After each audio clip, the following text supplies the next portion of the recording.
Hello class, कैसे हैं आप सभी लोग। मैं आरती आपका स्वागत करती हूँ हमारे ऑनलाइन स्कूल इंडिया फैमिली में। आई होप आप लोग अभी तक जो भी पढ़ाया गया है वो सारी क्लासेस को टाइम टू टाइम एनालाइज कर रहे होंगे और जो भी नोट्स प्रिपेयर कर रहे हैं आप उसको रिवाइज भी कर रहे होंगे, क्योंकि नोट्स बना के रख लेने से कुछ नहीं होगा।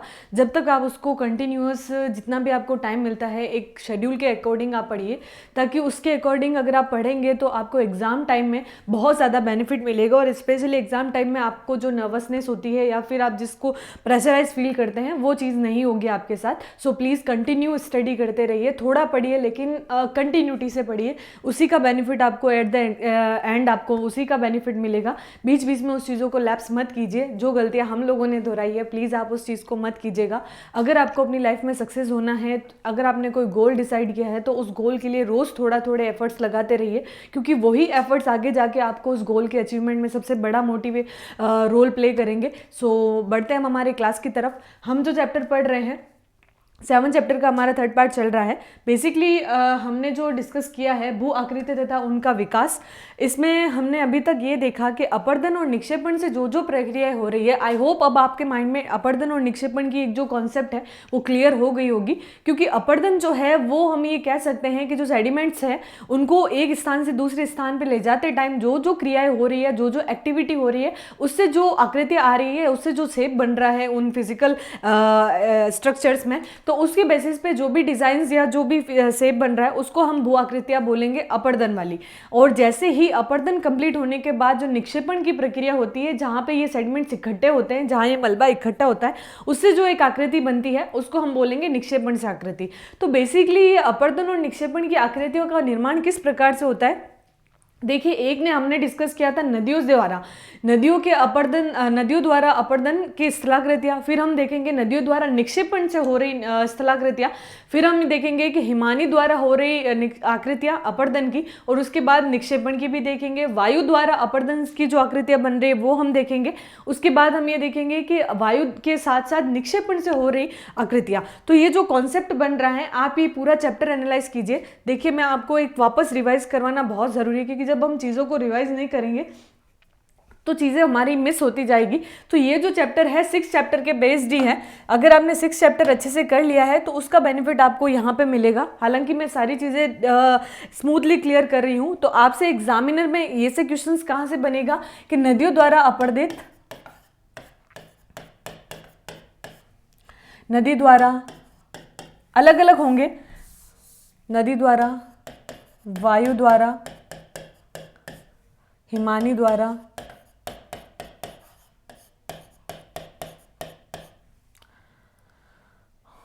काफ़ी ऐसी चीज़ें हैं जिनके द्वारा 2 से 4 कारण हम ये देख सकते हैं। उष्मा,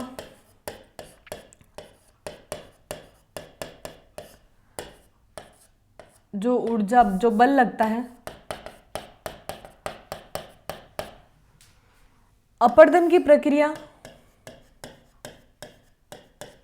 एक प्रक्रिया होती है आपकी निक्षेपण की।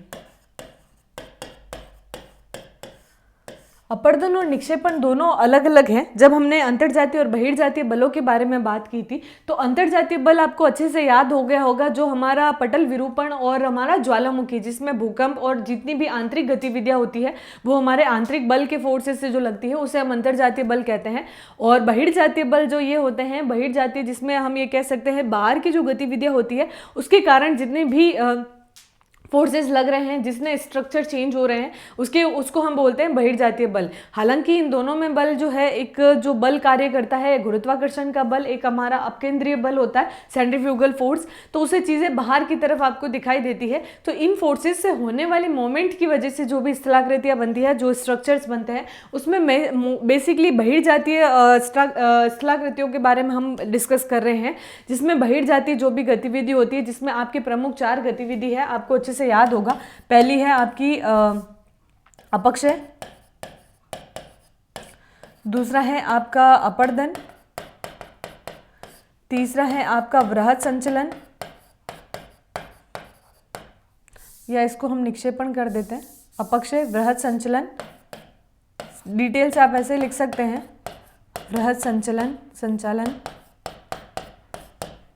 तीसरा है आपका निक्षेपण, अपर्दन, सॉरी, चौथा है आपका निक्षेपण।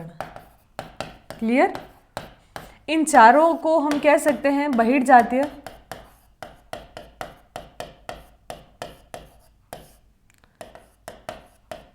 या बहिर्जातीय जो भी क्रियाएं होती है जिसे हम अनाच्छादन की प्रक्रिया बोलते हैं। अनाच्छादन,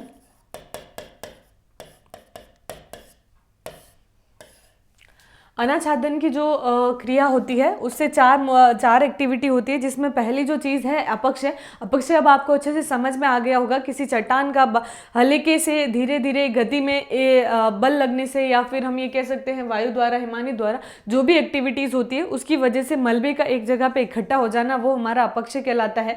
जिससे हम कह सकते हैं कि धीरे धीरे चट्टानों के निर्माण में, जैसे आग्नेय चट्टान है, आग्नेय चट्टान में अपक्षय की क्रिया होगी, उसके बाद अपर्दन की क्रिया होके वो जो सेडिमेंट्स होंगे वो एक जगह पे इकट्ठा हो जाएंगे। जहां वो निक्षेपण इकट्ठा होने की प्रक्रिया होगी, वहीं से अवसादी चट्टानों का निर्माण होगा, जिसके बाद एक पूरा रूपांतरण भी होगा कायांतरित चट्टानों का। उसके बाद पुनः वही चट्टानें मेग्मा के रूप में परिवर्तित होकर पुनः पृथ्वी पर आ जाती है। तो ये सारी जो प्रोसेसिंग है, इसी प्रोसेसिंग में कई सारी स्थलाकृतियां बनती है, और इन स्थलाकृतियों का जो निर्माण है वो नदियों द्वारा भी हो सकता है, नदी के जल के द्वारा, वायु के द्वारा। जो भी वायु, जैसे हम देखते हैं सुनामी है, हमारा सुनामी की वजह से भी समुद्री तट पर जो भी स्थलाकृतियां बनती है, उन लहरों की वजह से, उन तरंगों की वजह से बार बार वो पानी से टकरा कर जो भी सेडिमेंट्स होते हैं उसके साथ बह जाते हैं और एक नया शेप ले लेते हैं। तो इन्हीं चीज़ों की वजह से होने वाले स्थलाकृतियों के बारे में हम डिस्कस कर रहे थे।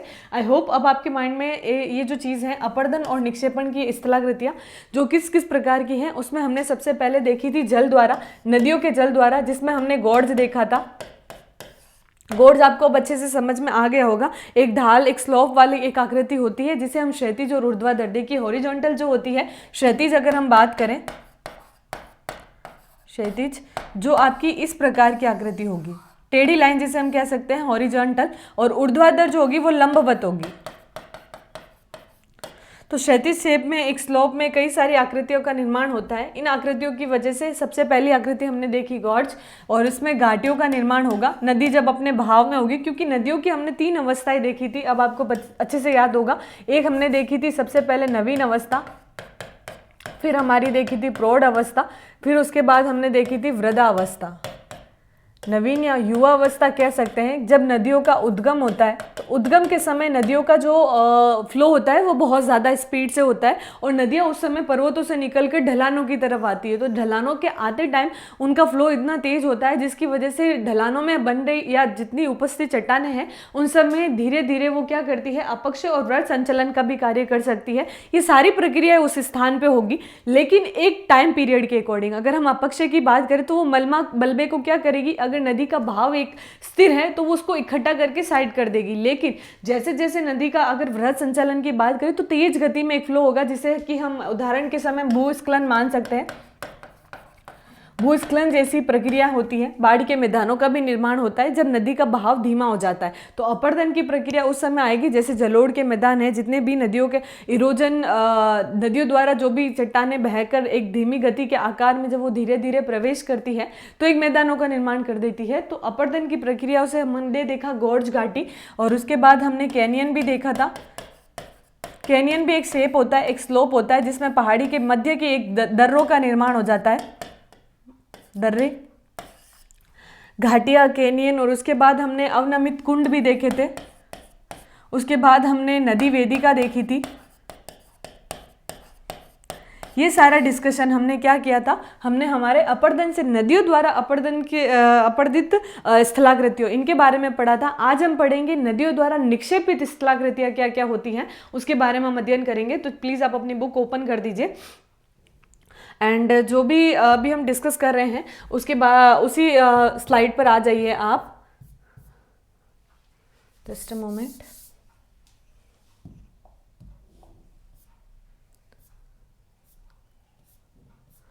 हमने जो डिस्कस किया था उसमें हमने अपक्षय की बात कर ली थी, अपर्दन की बात कर ली थी। आज हम निक्षेपण की बात करेंगे। निक्षेपण से कौन कौन सी स्थलाकृतियाँ बनती हैं। नदी वेदिकाएं हमने डिस्कस की थी, और नदी वेदिकाओं में जो भी है एक स्थिति जो रहती है वेदिकाओं की, एक सीढ़ी नुमा स्थिति हम इसे कह सकते हैं। स्टेप वाली जो होती है सीढ़ी नुमा, आप इसके साइड में लिख दीजिए ताकि आपको इसकी आकृति समझने में आसानी है। देखिए टर्म्स क्या होते हैं, बहुत डिफिकल्ट होते हैं वर्ड्स, लेकिन हम उससे कंफ्यूज नहीं होना है, क्योंकि अगर हम अपनी सिंपल लैंग्वेज में उसको अंडरस्टूड कर लेंगे उसके बाद हमारा काम आधा वहीं खत्म हो जाता है। उसके बाद हमें आंसर राइटिंग की प्रैक्टिस करनी होती है, और उसके लिए हम हमारी लैंग्वेज के साथ थोड़ी सी बुक्स के मेथड्स भी यूज़ करने पड़ेंगे।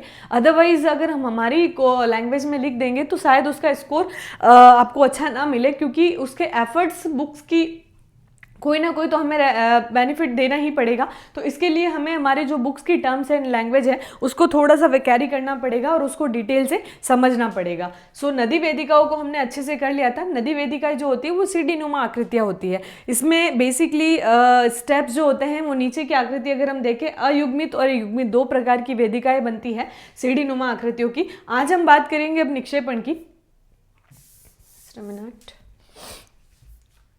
निक्षेपण से जो भी स्थलाकृतियां, अब निक्षेपण की लैंग्वेज अगर आपको सबसे पहले निक्षेपण समझना है तो अब आपको अच्छे से समझ में आ गया है कि जो भी मलबे होते हैं या जो इकट्ठे सेडिमेंट्स जो भी होंगे वो अब इकट्ठा होना शुरू होंगे, क्योंकि अपरदन से क्या हो रहा है कि वो कट के आगे बह रहे हैं और एक नया शेप दे रहे हैं। आप समझिएगा, जैसे कि एक पर्वत है, ये पर्वत है। अब यहाँ पे अपरदन की जो क्रिया होगी, सबसे पहली क्रिया अपरदन होगी, उसके बाद निक्षेपण की क्रिया होगी। ये चीज़ आप माइंड में सेट कर लीजिएगा। अगर इसी पर्वत में एक दर्रे का, जैसे कि एक और ये बीच में एक दर्रे का निर्माण हो गया है, तो ये दर्रे की निर्माण की प्रक्रिया हो सकता है नदी का जल है, नदी का जल एक फ्लो से आया और जितने भी मलबा था इधर से काटा और नदी ने इधर से काटा, तो ये हमारा क्या बन गया, गॉर्ज बन गया। तो ये गॉर्ज की जो आकृति बनती है ये हमारी अपरदन से, यानी उस क्षेत्र को खाली कर रही है, उस क्षेत्र में एक आकृति को खत्म कर रही है। लेकिन जो निक्षेपण की प्रक्रिया होगी, निक्षेपण की प्रक्रिया उसको इकट्ठा करेगी।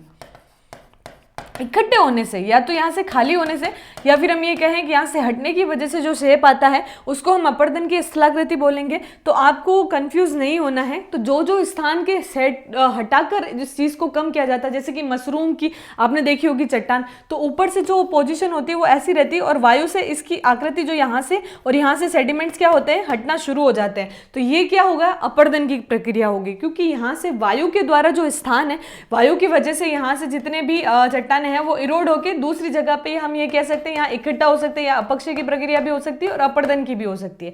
तो जो शेप बना वो अपरदन की वजह से बना, और जो सेडिमेंट्स इकट्ठे होके एक स्थान से दूसरे स्थान पर फ्लो करके एक नया शेप बनाते हैं वो हमारा निक्षेपण की प्रक्रिया होगी। आई होप आपको अपरदन और निक्षेपण का ये जो कॉन्सेप्ट है बहुत ईजी मेथड्स में और ईजी लैंग्वेज में मैंने आपको समझाया है। जो मेरी पॉइंट्स जितना मैं अंडरस्टूड कर पाई हूँ उसी बेसिस पे बताया, और ये 101% अगर आपके माइंड में सेट हो गया है तो कोई भी स्थलाकृतियाँ अब आपके माइंड से हटेगी नहीं। ये चैप्टर 2 ही इसमें टफ चैप्टर है, बट हम इसको बहुत इंटरेस्टिंग और बहुत सिंपल वे में पढ़ रहे हैं। देखिए चीज़ें इंटरेस्टिंग कब लगती है, जब वो हमारे लिए इंटरेस्टिंग तभी होगी जब वो हमारे लिए ईजी होगी। तो ईजी चीज़ों को अगर हम अच्छे से कैरी कर लेंगे तो हमारा कॉन्फिडेंस लेवल हाई हो जाता है। तो प्लीज़ अगर आपको यहाँ कोई इशू रह रहा है तो कॉमेंट सेक्शन में अपने डाउट्स डाल दीजिए, मैं पूरी कोशिश करूंगी।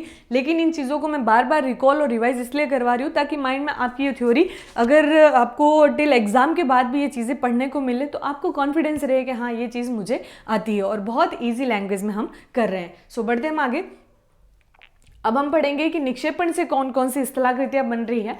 सबसे पहली स्थलाकृति बन रही है जलोढ़ पंख। अब जलोढ़, अब देखिए कि जलोढ़, आपने एक जलोढ़ मृदा भी सुनी होगी, ये चीज़ आप बार बार सुनते हैं। तो जलोढ़ मृदा क्या होती है, नदियों के द्वारा जो भी सेडिमेंट्स होते हैं वो मैदानों में लाके इकट्ठे कर दिए जाते हैं, जिसमें दो प्रकार के, एक तो सेडिमेंट्स जो नए लाए जाते हैं उसको हम नवीन सेडिमेंट्स बोलते हैं, नवीन जलोढ़ मृदा बोलते हैं, और एक जो पहले से ही वो होते हैं जैसे खादर और बांगर, आपने नाम सुना होगा।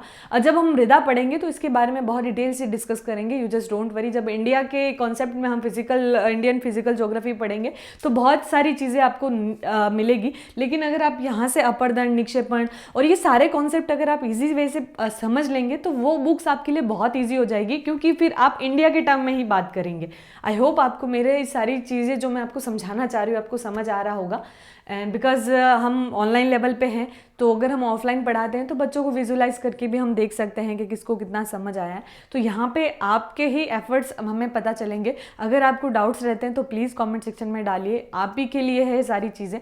आप उसका बेनिफिट नहीं लेंगे तो लॉस आप ही को है, क्योंकि हमारा कोशिश कोशिश यही रहती है कि हम हमारा बेटर दें, लेकिन उसमें कई चीज़ें ऐसी होती है, हो सकता है किसी को कम समझ में आया हो या फिर कहीं को डाउट्स भी रह रहे हैं, तो वो शाई नेचर की वजह से नहीं बोलेंगे, तो वो उनका ही लॉस है। तो प्लीज़ कमेंट्स में डालिए आपको कहीं पे भी इशू लग रहा है, कहीं कॉन्सेप्ट समझ नहीं आया है, तो आई ट्राई माई लेवल बेस्ट। मैं यही चीज़ हर बार बोलती हूँ, लेकिन आपके कमेंट्स जब नहीं आते तो थोड़ा सा डीमोटिवेट हम भी होते हैं कि हो सकता है कि आप या तो स्टडी नहीं कर रहे हैं या फोकस नहीं रह रहे हैं, क्योंकि 11th बहुत इंपॉर्टेंट है। अगर आपने 11th अच्छे से कर लिया है तो 12th आपको बहुत ज़्यादा हेल्प करेगी।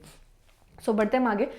जलोढ़ पंख क्या होता है? जलोढ़ पंख जब नदी उच्च स्थलों से बहती हुई गिरिपथ व मंद ढालों में मैदानों में प्रवेश करती है तो जलोढ़ पंख का निर्माण होता है। तो नदियों का जो ढाल है, जब वो मैदानों की तरफ से आते हुए एक ढाल में प्रवेश करती है तो उस समय जो स्थलाकृति, इस स्थलाकृति का निर्माण कैसे होता है? जैसे ही नदियाँ जो है उच्च स्थलों से बहती हुई मंद ढालों के मैदानों में प्रवेश करती है, तो देखिए नदियों का उद्गम हम समझ सकते हैं कि नदी जो है,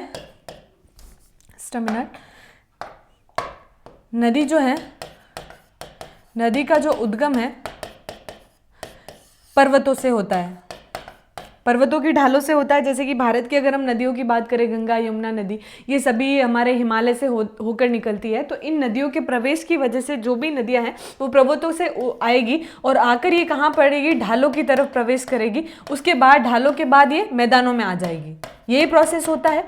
तो अगर हम इस समय क्या होता है कि एक अपर्दन की जो स्थिति होती है वो उसको काट के एक नया शेप देती है, लेकिन फिर नदी क्या करती है? इसका ढाल जो है, ढालों की तरफ जब ये बहती हुई मंद ढाल में प्रवेश करती है या मैदानों में प्रवेश करती है, उस समय नदी का जो वेग होता है या नदी की जो गति होती है, गति या हम वेग कह सकते हैं, नदी की गति या वेग एक बहुत धीमा होता है। और इस वजह से क्या होता है कि नदी मैदानों में प्रवेश करते हुए एक पंख का निर्माण करती है। डेल्टा भी एक पंखनुमा आकृति ही है, आप समझिएगा, जलोढ़ पंख जिसे हम कहते हैं। तो ये जो सेडिमेंट्स है ये लाके इकट्ठा कर देती है। जैसे नदी यहाँ बह रही है, अब इसने यहाँ पे एक लाके सेडिमेंट्स इकट्ठा कर दिया, तो ये फर के आकार का, ये पंख के आकार की स्थिति बन जाती है, जिसे ही हम क्या कहते हैं? जलोढ़ पंख कहते हैं। आई होप आपको ये कॉन्सेप्ट समझ में आ गया होगा। अगर आप नेशनल ज्योग्राफिक चैनल जो मैंने आपको बताया वो देख रहे हैं तो आप उसमें भी एनालाइज कर सकते हैं। जो जम्मू कश्मीर है उसके मार्ग में ऐसे जलोढ़ पंख बने हुए हैं। देखिए ये रिवर्स जो है ये मैदानों से यहाँ पे प्रवेश कर रही है और फिर ये आके यहाँ सेडिमेंट्स को इकट्ठा कर रही है।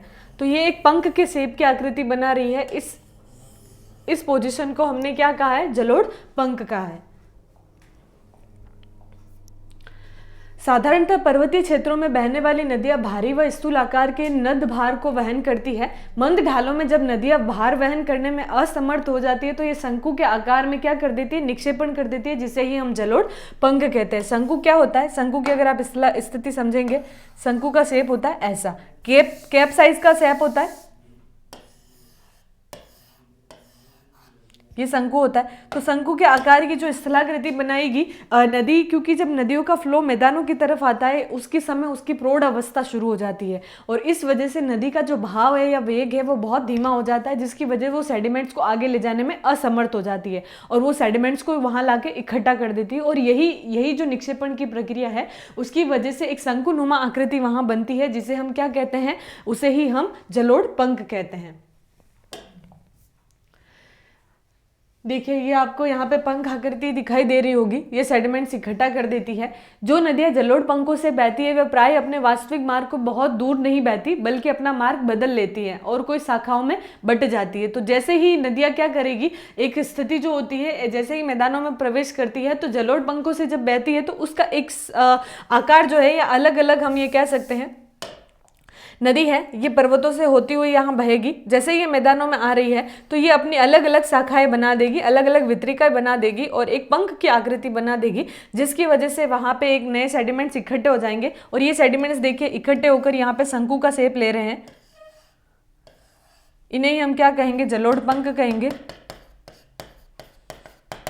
और ये सेडिमेंट्स इकट्ठा होकर जब स्थिति जब रहती है, इसमें क्या होता है? एक नए नए शाखाओं में बट के एक जल वितरिकाएं बढ़ जाती है, डिस्ट्रीब्यूटर्स हो जाते हैं। और आर्द्र प्रदेशों में जलोढ़ पंख प्राय निम्न शंकु की आकृति तथा शीर्ष से पाद तक मंद ढाल वाले होते हैं। शुष्क व अर्ध शुष्क जलवायु परिवेशों में तीव्र ढाल वाले व उच्च शंकु बनते हैं। तो आपसे अगर एग्जाम में पूछ लिया जाए कि जलोढ़ पंख से आप क्या समझते हैं, तो सबसे पहली लाइन आप ये लिखेंगे, जलोढ़ पंख निक्षेपण से बनने वाली नदीय स्थलाकृति है जिसका हम ये कह सकते हैं नदी जब पर्वतों से प्रवेश करते मंद ढालों की तरफ आती है तो उसका वेग धीमा हो जाता है, जिसकी वजह से जितना भी वो सेडिमेंट्स है या जितने भी मलबा है वो अपने साथ लाकर एक स्थान पे इकट्ठा करके अलग अलग वितरिकाओं में डिस्ट्रीब्यूट हो जाती है और एक शंकु के आकार का रूप ले लेती है। उसी शंकुनुमा आकृति को हम क्या कहेंगे, जलोढ़ पंख कहेंगे। यही कॉन्सेप्ट ने आपको लिखना है, अपनी लैंग्वेज में लिखना है और थोड़े से टर्म्स ज्योग्राफी के जैसे शंकुनुमा आकृति, जैसे जलोढ़ पंख, तो ये पॉइंट्स आप लिखेंगे तो यहाँ पे आपको स्कोर अच्छा मिल सकता है। डेल्टा, डेल्टा भी एक पंखनुमा आकृति ही होती है और जब नदियां समुद्र से गिरती है उससे पहले की जो स्थिति होती है वही डेल्टा कहलाता है। मैंने आपको बताया भी था, उसके बारे में हम पढ़ लेते हैं। डेल्टा जलोढ़ पंखों की ही भांति होते हैं, लेकिन इनके विकसित होने का स्थान जो है भिन्न भिन्न होता है। नदी अपने लाए हुए पदार्थों को समुद्र में किनारे बिखेर देती है। अगर यह भार समुद्र से दूर तक नहीं ले जाया गया तो यह तट के साथ ही शंकु के रूप में एक साथ फैल जाता है। तो डेल्टा की स्थिति जो होती है, ये देखिए आपको कोई कॉन्सेप्ट दिखाई दे रहा होगा, ये हमारा समुद्र है और ये नदियाँ जो है वितरिकाओं में बहती हुई यहाँ तो वो जलोढ़ पंख बना देती है और यहाँ एक नई शेप का आकार कर देती है। ये जो स्थिति कहलाती है, यानी विकसित स्थान जो है जलोढ़ पंखों की ही भांति होते हैं, लेकिन इनके विकसित होने का स्थान भिन्न होता है। नदी अपने लाए हुए पदार्थों के समुद्र के किनारे क्या करेगी, बिखेर देगी। समुद्र के किनारों में ये पदार्थ को यहाँ पे इकट्ठा करके बिखेर देगी और यही समुद्र तक नहीं ले जा सकती, तो ये तट के साथ ही शंकु के रूप में एक साथ फैल जाता है और उसी स्थिति को हम क्या कहते हैं, डेल्टा कहते हैं। जलोढ़ पंखों के विपरीत डेल्टा का निक्षेप जो है व्यवस्थित होता है। इनका जलोढ़ संस्तरित होता है और इसमें मोटे पदार्थ तट के निकट व बारीक कण जैसे चिक्का मिट्टी गाद सागर में दूर तक जमा हो जाते हैं। जैसे जैसे डेल्टा का आकार बढ़ता है नदी वितरिकाओं की लंबाई भी बढ़ती जाती है और डेल्टा सागर के अंदर तक बढ़ जाता है। तो ये जो पोजिशंस है ये एक व्यवस्थित स्थिति होती है, जलोढ़ पंखों जैसी होती है, लेकिन इसमें जो सेडिमेंट्स होते हैं बड़े बड़े होते हैं, चिक्का मिट्टी भी होती है और एक टिल एंड समुद्र के पास ये स्थिति रहती है। तो ये जो स्थिति बनती जाती है और ये समुद्र तक बढ़ भी जाती है, तो इसे ही हम डेल्टा कहते हैं। तो आपसे पूछ सकता है एग्जाम में कि डेल्टा और जलोढ़ पंख में क्या डिफरेंस है। तो सबसे पहली स्थिति तो ये समुद्र की अवस्था जो है वो डेल्टा वाली है और जब ये इसका ढाल सेम प्रोसीजर है कि मंद होने की वजह से वो जितने भी सेडिमेंट्स होगी एक व्यवस्थित तरीके में डेल्टा को आकृति में इकट्ठा करेगी और ये जो सेडिमेंट्स होते हैं वो समुद्र तक की एक आकृति को लेके चलते हैं, तो उसे हम कहते हैं डेल्टा।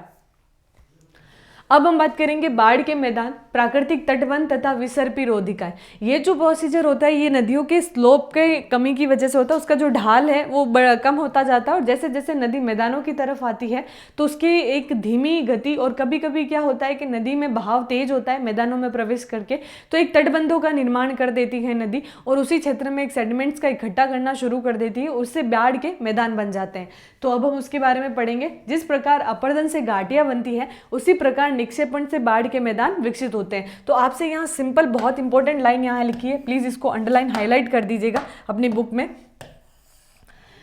बाढ़ के मैदान, यहाँ आपको ऑब्जेक्टिव टाइप क्वेश्चंस एनालाइज करने को मिल रहा है। अगर आप कंपटीशन का एग्जाम देते हैं तो यहाँ पे क्वेश्चंस क्या बनेगा, बाढ़ के मैदान की प्रक्रिया कौन सी स्थलाकृति से संबंधित है, निक्षेपण से, अपर्दन से, अपक्षेष से या वृत्त संचालन से। तो यहाँ पे आंसर आपका क्या होगा, यहाँ पे आपका आंसर होगा निक्षेपण से, क्योंकि निक्षेपण की जो प्रक्रिया है वो नदी के मलबों को इकट्ठा करके या फिर हम ये कह सकते हैं सेडिमेंट्स को इकट्ठा करने का काम करती है।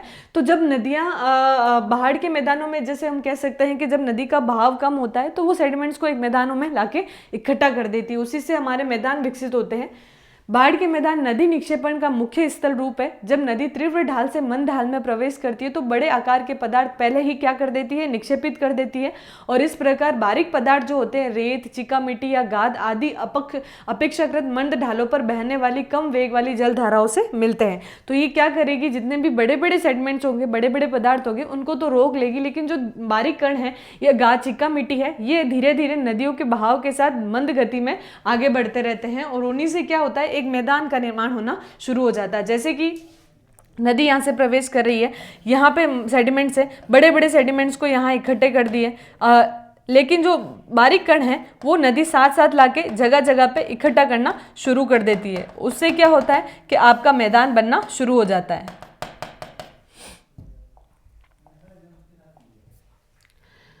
जब बाढ़ आने पर पानी तटों पर फैलता है तो उस तल पर जमा हो जाते हैं और नदी निक्षेपण से बने ऐसे तल सक्रिय बाढ़ के मैदान कहलाते हैं। तलों से ऊंचाई पर बने तटों को असक्रिय बाढ़ के मैदान कहते हैं। असक्रिय बाढ़ के मैदान जो तटों के ऊपर होते हैं मुख्यतः दो प्रकार के निक्षेपण से बने होते हैं, बाढ़ निक्षेप व सरिता निक्षेप। तो जितने भी हम ये कहें कि मैदान जो बनते हैं उसके बाद एक सक्रिय जो प्रक्रिया होती है, ऊंचाई पर जो तट बनते हैं उनमें हम ये कह सकते हैं असक्रिय बाढ़ के मैदान, और असक्रिय बाढ़ के मैदान जो तटों के ऊपर होते हैं उन्हें मुख्यतः दो प्रकार के निक्षेपों के बने होते हैं। एक तो होता है हमारा बाढ़ निक्षेप और एक होता है हमारा सरिता निक्षेप।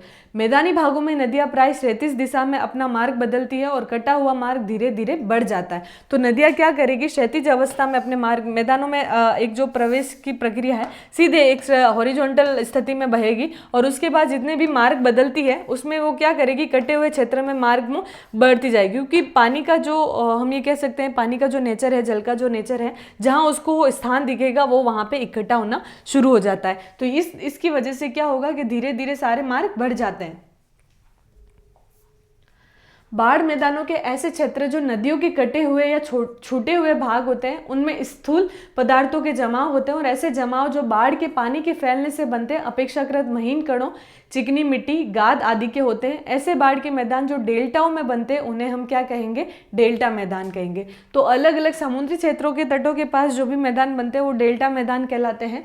और ये जो मैदान होते हैं ये नदियों के कटे हुए या छूटे हुए भागों के स्थूल आकृतियों के साथ जमाव के साथ एक महीन चिकनी मिट्टी से बने हुए मैदान कहलाते हैं। तो बहुत सिंपल है, बाढ़ के मैदान कैसे बनते हैं, बड़े पदार्थों के साथ जब छोटे छोटे कण होते हैं वो नदियों की धाराओं के साथ प्रवाहित होकर एक स्थान पे इकट्ठा होकर एक मैदान का निर्माण करते हैं, उसे हम बाढ़ का मैदान कहते हैं।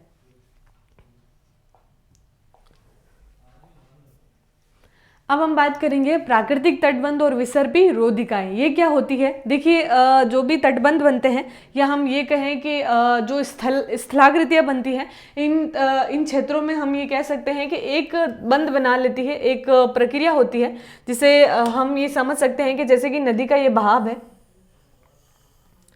तो एक विसर्प सांप के आकार की है तो इसलिए हम इसे विसर्पी कहेंगे। ये हमारे बाढ़कृत मैदान हो जाते हैं, जो भी चिकनी सेडिमेंट्स होते हैं वो छोटे छोटे कणों के रूप में इकट्ठा हो जाते हैं और ये हमारा तटबंध है जहाँ पे हम ये कह सकते हैं कि नदी समुद्र में प्रवेश करती है। उससे पहले की जो स्थिति रहती है, तटीय क्षेत्र जो होते हैं, आपने समुद्र तट देखे होंगे। अगर आपको कहीं बार जाने का मौका मिला है भारत में, अगर हम बात करें महाराष्ट्र की साइड, तो वहाँ पे आपको अरेबियन सी देखने को मिला होगा, गुजरात की साइड। तो यहाँ पे तटबंध बन जाते हैं, तटीय क्षेत्र होते हैं जिसे हम ये कह सकते हैं कि ये जो सेडिमेंट्स है एक क्षेत्र पे आके एक स्लोप तक पानी का इकट्ठा होना वहीं पे बंद हो जाता है। उसके बारे में एक आकृति बनती है। महत्वपूर्ण स्थल रोप है ये सभी बाढ़ के मैदानों से संबंधित हैं। प्राकृतिक तटबंध बड़ी नदियों के किनारों पर पाए जाते हैं। जो भी नदियों के किनारे होंगे वहां पे ये तटबंध पाए जाएंगे।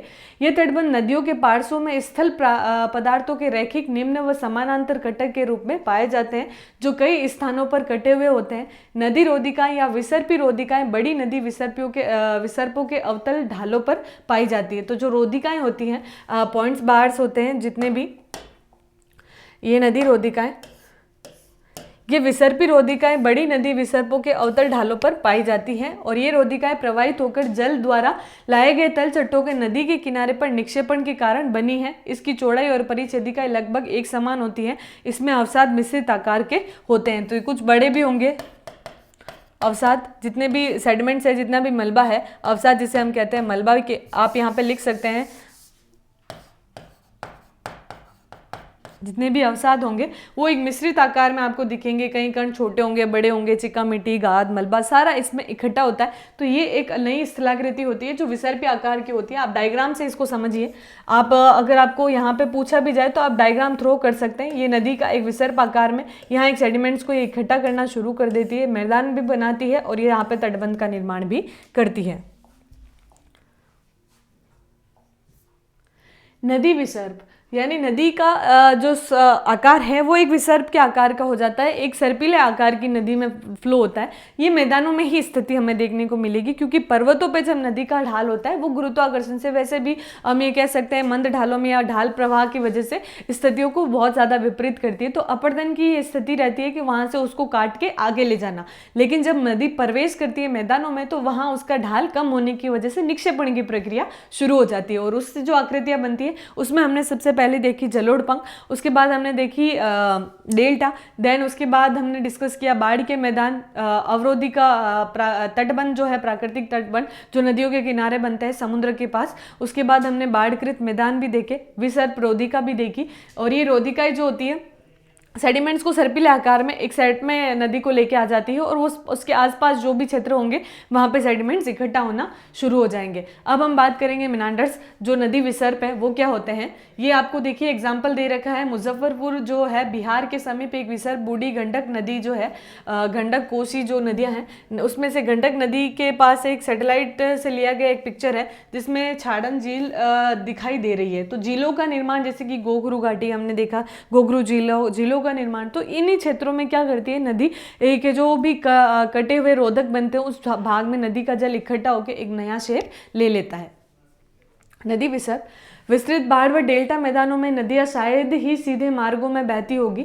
बाढ़ व डेल्टा मैदानों पर लूप जैसे चैनल प्रारूप विकसित होते हैं जिन्हें विसर्प कहा जाता है।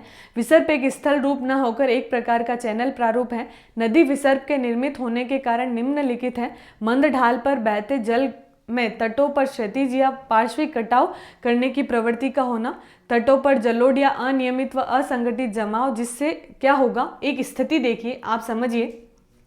नदी विसर्प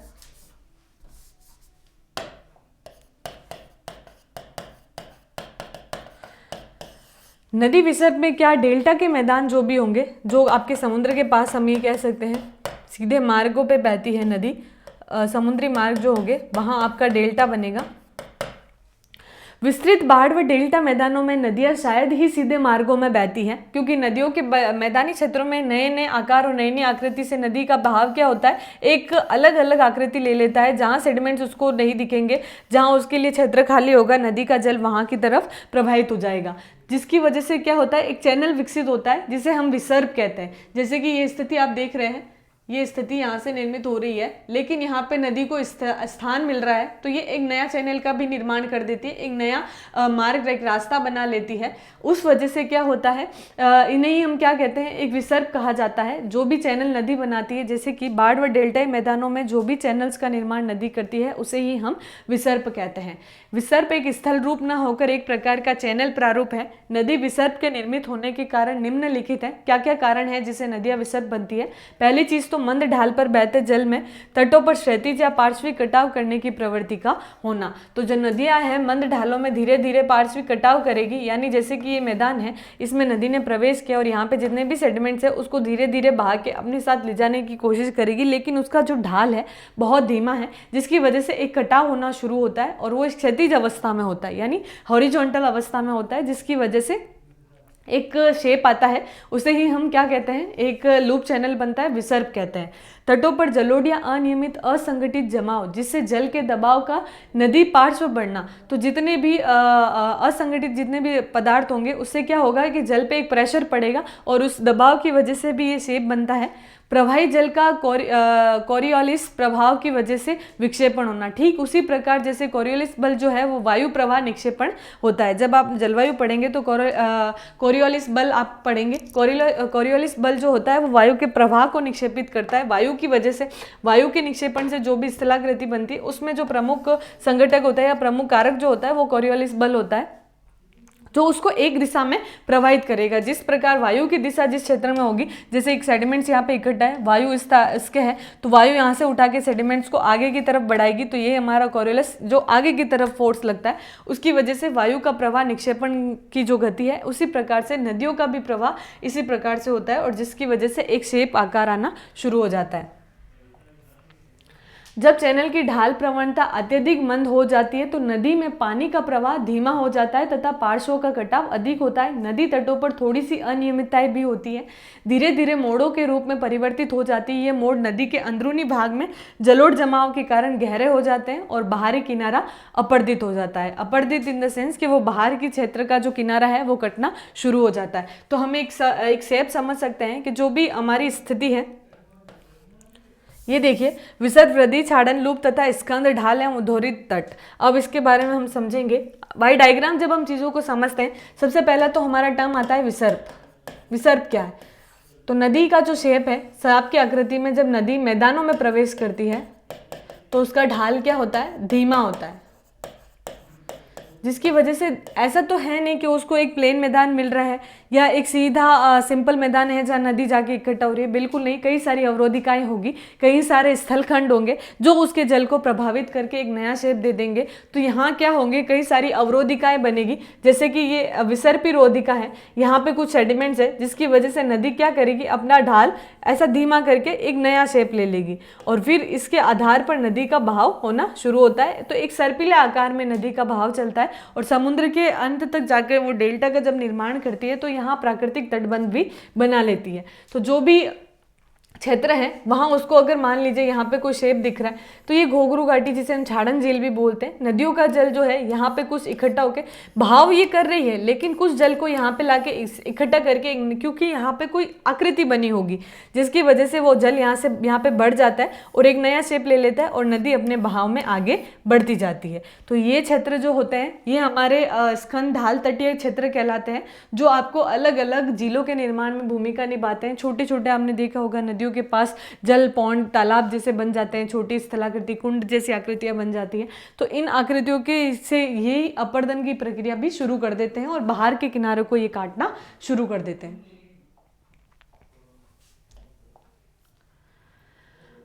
अगर अपर्दन, निक्षेपण तथा निम्न कटाव न हो तो विसर्प की प्रवृत्ति कम हो जाती है। बिल्कुल ये सारी देखिए आपको एक एग्जैक्ट पिक्चर दिखाई दे रही है जो उपग्रह से ली गई है। यहाँ से नदी का जब बहाव है, ये नदी का बहाव है, यहाँ आपको अवरोधिका जितना भी मलबा है इकट्ठा होने की वजह से नदी ने अपना यहाँ इकट्ठा कर दिया है, लेकिन यहाँ पे नदी को कोई क्षेत्र मिला और उसने अपना जल यहाँ पे लाके इकट्ठा कर दिया। पूरा बहाव अपना नहीं लेगी, लेकिन जो भी यहाँ पे उसको शेप दिखेगा उससे ये जल को क्या करेगी? इधर की तरफ आकर्षित कर देगी और यहाँ पे एक नई आकृति बन जाएगी जिसे हम छाड़न झील बोलते हैं। घुंघरू, ये देखिए घुंघरू के आकार की आपको दिखाई दे रही है गोल शेप में। तो और फिर ये अपना बहाव आगे, और जैसे जैसे इसको ढाल बड़ा मिलेगा ये अपना क्षेत्र और अपना जो वितरिका है उसको बड़ी करती जाएगी। अगर ये तीनों ही स्थिति नहीं हो तो नदियां विसर्प की आकृति में आएगी ही नहीं। प्राय बड़ी नदियों के विसर्प में अवतल किनारों पर सक्रिय निक्षेपण होता है और उत्तल किनारों पर अधोमुखी कटाव होता है। अवतल किनारे जो होते हैं, देखिए अवतल और उत्तल जो है वो दूर की और नज़दीकी स्थिति होती है। इन स्थितियों में अगर हम कहें कि अवतल किनारों पर जो भी स्थिति रहेगी वो किनारों के रूप में ही रहेगी और अपर्दन भी है वो तीव्र गति से होगा अवतल की स्थिति में। तो हम ये कह सकते हैं कि जो अपर्दन और निक्षेपण की प्रक्रिया है, नदियों के किनारों के क्षेत्र की बात करें, अधोमुखी क्षेत्र जो होगा, बाहर का क्षेत्र जो हम ये कह सकते हैं, जो उसका जहाँ से नदी का उद्गम और उसका अंतिम जो छोर है अधोमुखी क्षेत्र, उस किनारों में हम कह सकते हैं कि जो उत्तल किनारे हैं वहाँ पे इसका कटाव ज़्यादा होगा और अवतल किनारों पे इसके रूप में कम पाया जाएगा और परिवर्तित हो जाते हैं। उत्तल किनारों का ढाल मंद होता है और विसर्प के गहरे छल्लों के आकार में विकसित हो जाने से अंदरूनी भागों पर अपर्दन के कारण कटे हुए कुछ झीलें बनती है, जिसे हम गोखरू झील भी कहते हैं। तो यही स्थिति है जहाँ पे आपको एक उत्तल और अवतल की अधोमुखी स्थिति दिखाई देगी, जहाँ पे आपको अपर्दन की कोई क्षेत्र दिखाई देंगे। वहाँ पे ये क्या करेगी, वो क्षेत्र खाली हो जाएगा तो उस क्षेत्र में वो जल का भराव होकर एक नया शेप ले लेगा और यहाँ जल का इकट्ठा। देखिए हमने क्या कहा था, अब बहुत सिंपल सी लैंग्वेज है, बहुत बुक की लैंग्वेज आपने समझ ली। एक माइंडसेट कीजिए, अपर्दन और निक्षेपण की जब बात होती है, अपर्दन के माइंड में आपके एक ही चीज़ आनी चाहिए कि जहाँ पे जो भी अवसाद हैं, जो भी सेडिमेंट्स हैं, वो आगे की तरफ चले जाएंगे, उस चीज़ को हटा देंगे। हटाने से जो भी आकृति बनेगी वो हमारी होगी अपर्दन। निक्षेपण क्या करेगी, उसको इकट्ठा करके जो आकृति बनाएगी वो हमारी होगी निक्षेपण। तो ये जो नदियों का बहाव है, नदी के आकृति जो झीलें बनती है, या हम गोखरू झील या छाड़न झील बोलते हैं, ये सभी हमारी निक्षेपण से बनती है, क्योंकि ये इकट्ठा कर रही है जल को और एक नया शेप दे रही है। और ये क्षेत्र होंगे कैसे, ये आपके अधोमुखी क्षेत्र होते हैं, जिसमें अवतल और जो भी किनारे होते हैं, उन किनारों में एक अपर्दन का कटाव होता है, यानी वो क्षेत्र खाली हो जाता है, जिसकी वजह से वो जल भर के पुनः क्या करेगा, एक निक्षेपण की आकृति बनाएगा, जिसमें प्रमुख है आपकी गोखरू झील। आई होप आपको ये कॉन्सेप्ट बहुत ही ईजी है। बस बुक्स में अगर जब हम इसको डिटेल से पूरा पढ़ते हैं, पूरा पैराग्राफ पढ़ना जरूरी है, क्योंकि आपको ये नहीं लगे कि मैम अपनी मन से बता रही है कुछ चीज़ें। इसीलिए काफ़ी कमेंट्स आए थे इस बारे में कि अब मैम आप अपनी बुक्स को भी पूरा पढ़िए, ताकि आप पूरा पैराग्राफ एक बार रीड आउट कीजिए, ताकि हमें समझ में आ जाए। तो वही कोशिश मैं कर रही हूँ कि वो पूरा हम रीड आउट करके ही आगे बढ़ रहे हैं। अब हम पढ़ेंगे भौमजल। भौमजल से हमारा तात्पर्य क्या होता है, भूमि का जल। तो पहली स्थिति हमने देखी, जो हमारे नदियों से बनने वाले स्थलाकृति थी, जो हमारी पहली चीज थी, एक तो अपर्दन से और एक हमारी थी निक्षेपण से। अब हम देखेंगे भौमजल से कौन कौन सी स्थलाकृतियां बनती है, भूमि के अंदर कैसे जल की प्रवेश होने से क्या क्या वहां पे परिवर्तन होते हैं उन क्षेत्रों में। भौमजल यहाँ एक संसाधन के रूप में भी वर्णित नहीं है, हम ये यहाँ पे एक संसाधन नहीं मानेंगे कि जैसे कि कुओं का निर्माण से हम जल निकालते हैं, उसका प्रयोग करते हैं। तो यहाँ पे एक संसाधन, एक रिसोर्सेज भौमजल को नहीं लेंगे। भौमजल से एक स्थलाकृति हम समझेंगे कि भौमजल से क्या क्या वहाँ पे एक शेप आता है। यहाँ भौमजल का अपर्दन के कारक के रूप में होता है और उसके द्वारा निर्मित स्थल रूपों का वर्णन यहाँ पे किया गया है। जब चट्टानें पारगम्य, कम सघन या अत्यधिक जोड़ों या सिंधियों व दरारों वाली होती है, तो धरातलीय जल का अंतर्स्रावण होना शुरू हो जाता है। अंतर्स्रावण का मतलब होता है कि उसका नीचे की तरफ इकट्ठा हो जाना।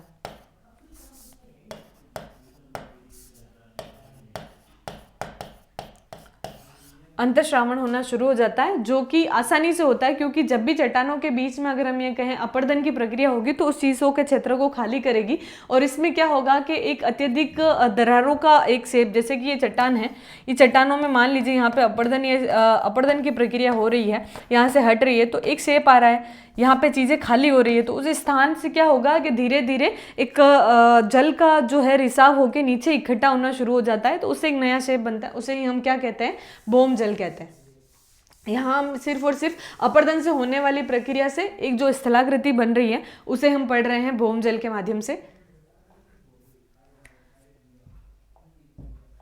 लंबवत गहराई पर जाने के बाद जल धरातल के नीचे चट्टानों की संधियों या छिद्रों व संस्करण में जल तल से होकर क्षैतिज अवस्था में बहना प्रारंभ कर देता है, यानी हॉरिजॉन्टल स्थिति में। जैसे ही मान लीजिए एक पर्वत है, अब कॉन्सेप्ट उदाहरण से ही समझिए, खुद माइंड में सेट कीजिए।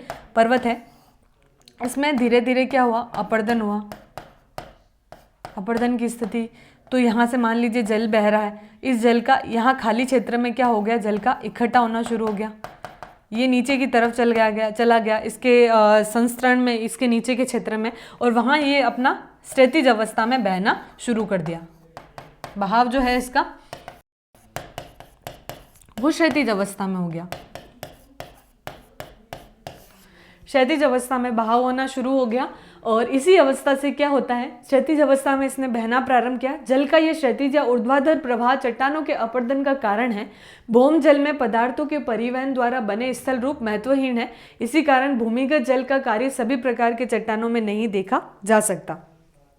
तो जितने भी चट्टानें हैं उनमें आपको ये सारी स्थिति नहीं दिखेगी, क्योंकि इसका जो भाव है वो क्षैतिज है। आगे की तरफ अगर उसको शेप नहीं मिलेगा तो वो वहीं संस्करण हम ये कह सकते हैं, वो प्रक्रिया नहीं होगी। इसलिए प्रत्येक चट्टानों में ये अवस्था हो ये ज़रूरी नहीं है, क्योंकि वहाँ पे जो क्षेत्र है वहाँ पे आपको क्षैतिज क्षेत्र मिलना बहुत ज़रूरी है, क्योंकि वो भाव जल को फ्लो करने के लिए उसको एक अवस्था मिलनी ज़रूरी है। तो वहाँ पे एक इन क्षेत्रों में अगर हम ये कहें कि स्थल रूपों को महत्वहीन कर देगा, जहाँ पे जिन स्थानों पे परिवहन की अवस्था नहीं होगी वहां ये स्थिति बिल्कुल भी उत्पन्न नहीं हो सकती। जहां पे उसको एक शेप, एक परिवहन के लिए एक स्थान मिलेगा, वहीं पे आपको भौमजल की स्थलाकृति देखने को मिलेगी। लेकिन ऐसी चट्टानें जैसे कि चूना पत्थर, डोलामाइट, कैल्शियम कार्बोनेट की प्रधानता होती है, उसमें धरातलीय व भौम जल रासायनिक प्रक्रिया द्वारा अनेक स्थल रूपों में विकसित होते हैं। दो प्रक्रिया जैसे गोलीकरण यानी वो घुल जाना, उसमें अक्षेपण, या तो चूना पत्थर व डोलामाइट चूनों में चट्टानों में अलग से या अन्य चट्टानों के साथ अंतरासंस्तारित यानी जिसका मतलब मिलकर सम्मिलित होकर पाई जाती है। तो हम ये कह सकते हैं कि जो भी स्थिति रहती है, जो भी स्थिति होगी चट्टानों की, अगर जहाँ पे चट्टानें पाई जाएगी, स्पेशली यहाँ पे लिखा हुआ है, तो आपसे एग्जाम में क्वेश्चन क्या किया जाएगा कि डोलामाइट या फिर कैल्शियम कार्बोनेट की जो प्रधानता वाली चट्टानें हैं उसमें भौम जल की स्थलाकृति बनेगी या नहीं बनेगी, क्योंकि वो घुलीकरण की प्रक्रिया है। तो जल के साथ घुलकर यहाँ पे एक अवक्षेपण की स्थिति यहाँ पे उपस्थित हो जाती है, जिससे हम ये कह सकते हैं कि चट्टानों के साथ अंतरस्थायिता पाई जाएगी। ये चट्टानों में घुल के एक क्षेत्र का एक स्थलाकृति का निर्माण करेगी। तो वो भूमि जल एक क्षैतिज अवस्था या एक ऊर्ध्वाधर लंबवत अवस्था में जब उपस्थिति उसको मिलेगी, उन्हीं चट्टानों में ये प्रक्रिया को पूर्ण करेगी। ज़्यादा हर्डल्स नहीं लेने हैं, सिंपल सी चीज़ें हैं। किसी भी चूना पत्थर या डोलामाइट चट्टानों के क्षेत्र में भौम जल द्वारा गुलन प्रक्रिया और उसके निक्षेपण की प्रक्रिया से बने ऐसे स्थल रूपों को हम क्या कहेंगे, कास्ट स्थलाकृति के नाम से जाना जाता है। तो हम ये कह सकते हैं कास्ट स्थलाकृति से आप क्या समझते हैं। यहाँ से आपका क्वेश्चन बनेगा और 100% ये थोड़े से इंपॉर्टेंट है, क्योंकि भौम जल से जो स्थलाकृति बनती है, हालांकि हम सिर्फ और सिर्फ एक संसाधन के रूप में ही भौम जल को पढ़ते आए हैं, यहाँ भौम जल आपको एक संसाधन ना बन के एक स्थलाकृति बनती है जो अपरदन की प्रक्रिया से बनती है। इस क्षेत्र में क्या प्रक्रिया होती है कि जब जल चट्टानों के अपरदन से वहाँ पे क्षेत्र जो खाली होता है, जल के बहाव से वो जल अंदर की तरफ प्रवेश करता है और उसको जब एक क्षैतिज अवस्था मिलती है तो वहाँ एक नई स्थलाकृति का निर्माण करता है। इसमें प्रमुख चट्टानें जो है वो चूना पत्थर की चट्टानें हैं, कैल्शियम कार्बोनेट की चट्टानें हैं, डोलामाइट की चट्टानें हैं।